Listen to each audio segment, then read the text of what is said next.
Hello, good morning. Stress ba yung binibigay ng asawa mo sa'yo? Aba, may solusyon dyan. Huwag kang iinom ng gamot pag halimbawa hindi ka makatulog. Kasi alam mo kung bakit. Ayan lang ang kailangan mong inumin para tulugan mo siya, okay?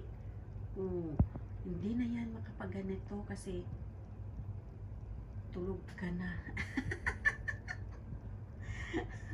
Try nyo. Sasabihin nyo sa akin, totoo yung sinasabi ko.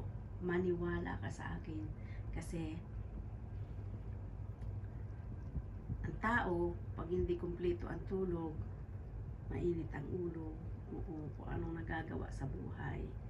Iinom ng pampatulog para lang makatulog. Pero hindi yan.